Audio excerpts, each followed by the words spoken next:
Shloka from Bhagavad Gita. Yadagre chanubandhe cha sukham mohanamatmanaha nidralasya pramadotham tattamasamudahritam. So Bhagwan has been talking about different topics and how they are divided into three: Sattvika, Rajasika and Tamasika. So now he is talking about the topic of Sukham, pleasure. Initially he talked about Sattvika Sukham. Sattvika Sukham means deriving that happiness, that pleasure, that fulfillment from one's own self, not depending on the world. Whether the world is fully happy, in front of you people are happy, you still are fine, you are fulfilled. Whether they are not, you are fulfilled. So, for a Sattvika person, the happiness comes in the process of or in the pursuit of spiritual pursuit and in the fulfillment of spiritual pursuit, which is moksha, otherwise called jnanam. We say jnanam, moksha.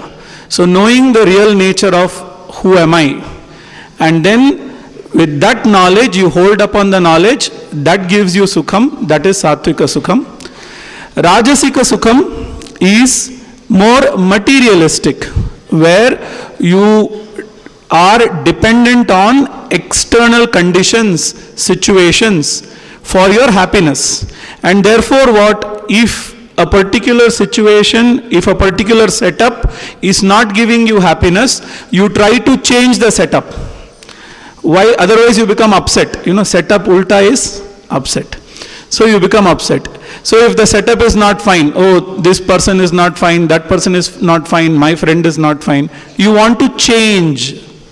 So you make effort to change, and once the change happens, you enjoy that situation. But the problem with Rajasika Sukham is that it is dependent on external thing, so it is unpredictable, and you do not know how much of control you have over it. It can be relation, it can be situations, wherever. So you don't have control and it is unpredictable. So you can be happy when they are predictable. When they are unpredictable and they don't give you favorable situation, then what will you depend on for your happiness and fulfillment? That is where Sattvika Sukham comes into picture. Now we are coming to the third type of Sukham, which is Tamasa Sukham. And in Tamasa Sukham, he says, let us do the split of the word. Yad agre cha anubandhe cha sukham mohanam atmanaha nidralasya pramadotham tat tamasam udahritam. So he is explaining what is tamasam. So yad agre cha anubandhe cha. Agre in the beginning. Anubandha after you complete the activity at the closure. Right? What does this sukham do? And what is the source of this sukham? So he says, nidra alasya pramada. Nidra, sleepiness. So a person who is of tamasic nature wants to go to sleep. See, everybody wants to go to sleep. Nobody will say, no, I don't want to sleep, right? But one goes to sleep because he is tired and of course mentally tired, physically tired, and the rest should be there so that you start getting up next day morning and freshly start your pursuit. Whereas this person is always sleepy because he finds when he is in deep sleep, in Sushupti, there is no ego, there is no world, everything is in potential form. So he is not having any fear, any anxiety, any problem, and he enjoys that. But he enjoys that without the knowledge that that particular experience he is having is of the potential world, but he is always there. He, in the sense, the pure consciousness is always there. He does not know. Lack of knowledge, ignorance, but he enjoys. So he enjoys his sleep. Then he enjoys laziness. And why does he enjoy laziness? Because when you start putting effort, then automatically what happens? Body pain. Your mind will say, no, don't do that. You want to do upavasa for one day, Ekadashi. Your mind will say, Arey, if you do upavasa, then you will feel hungry. Feel hungry, then you can't focus on anything. So, okay, let's break it. Small headache, slight headache, you will say, okay, forget it. Now let us start eating. So, therefore, the willpower, right, to put in effort is not there in that person. So, either the willpower is not there or he believes that there is no willpower. Everything is by Bhagavan. So, Bhagavan is doing everything. I don't need to do. So, therefore, he is completely giving up. And he is just lying down, he is lazing around. Anyways, if money has to come, money will come. If sadhana chatushtaya sampatti or my qualification for spiritual pursuit has to come, it will come. So it is all Bhagavan. So he puts everything on Bhagavan. Bhagavan is there, but everything on Bhagavan. So no effort from his side. Okay, he is indifferent.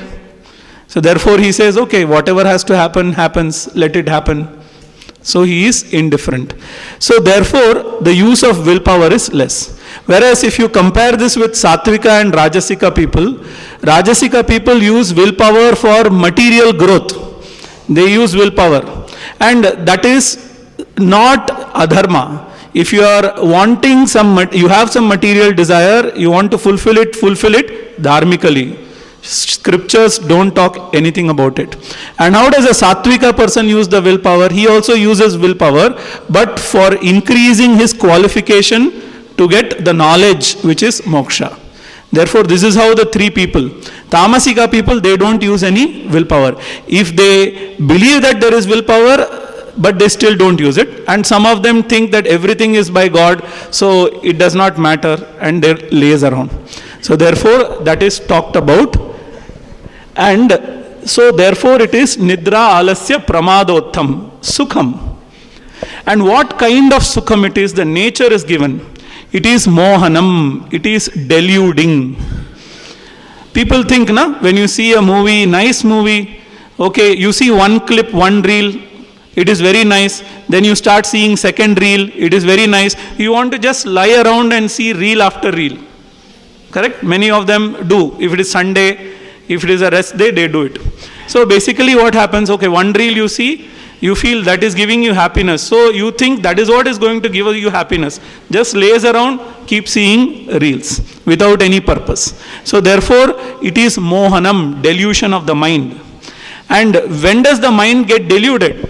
The mind is deluded in the beginning, before you start the activity. Like you want to go to sleep, the mind is deluded. Mind thinks that by sleeping I am going to get sukha. So just let's sleep. But of course, during sleep, the mind itself is not there. The ahankara is resolved.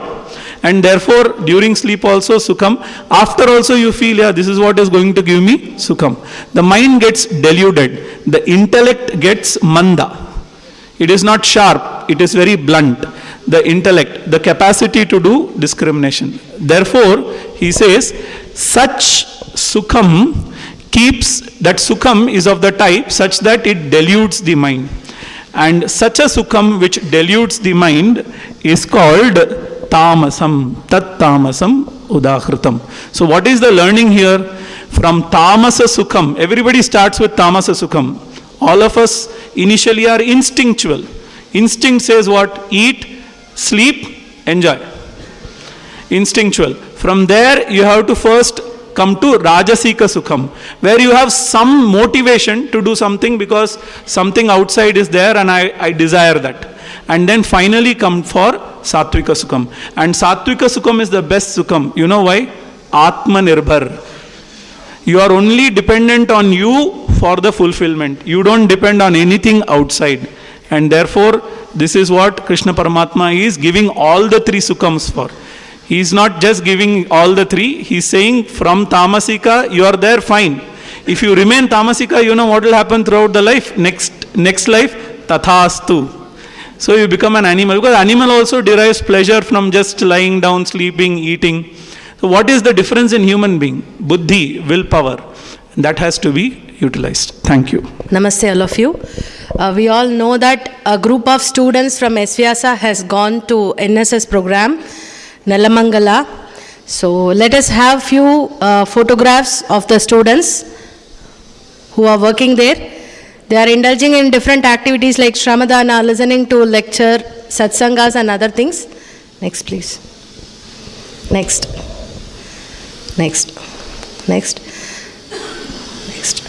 So you please call the students, tell them, and then give a big round of applause. Say that all your photographs have been put in Maitrimilan, and encourage the students whoever has gone for NSS. Also, as we were hearing today's lecture, let us also come out of the tamasic nature, involve your energy in a positive way, and then become more positive by involving such kind of activities.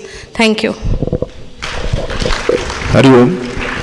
Just I would like to highlight yesterday's program, because I was present as myself and Dr. Satyaprakash Purohit. We went to inaugurate. I would like to highlight the place actually.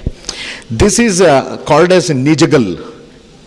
It is near Dabaspet, near Tumkur, before Tumkur. It is called as Nijagal. In Kannada, Nijagal means true stone. Actually, this is the place of our Mr. Kiran Kumar's place. That is one of the historically very important place, and it is surrounded by big rocks and a big lake. And you saw one Shiva Murti, Shiva statue there. Shivaratri Shivara Swami, he has one tapovana there. That is just exactly in front of the building where our camp is going on. It is such a beautiful place. We must visit that place. It is one of the best place for any spiritual practice. Surrounded by no city area. It is Kacha road only. No tar road. You can get it there. This is one of the best place where our students are enjoying. 28th they started, and yesterday we inaugurated. Students were very happy to see BSc, BNYS, and one of our BNYS recently joined the staff, Ranjita, Dr. Ranjita. She is also there along with Mr. Kiran Kumar. We truly enjoyed this place, and we must, I recommend all our higher officers also to visit before that concluding program on the 4th. It is really going to give you a lot of peace there in that Nijagal area. True, Hale Nijagal. There are two Nijagals, Hale Nijagal and Hosa Nijagal. That is just 2 kilometers away between this. It is one of the best place. Thank you very much. Hari Om. Om Sarve Bhavantu Sukhinah Sarve Santu Niramayaha Sarve Bhadrani Pashyantu Ma kaschid dukha bhag bhavet. Om Shanti Shanti Shanti.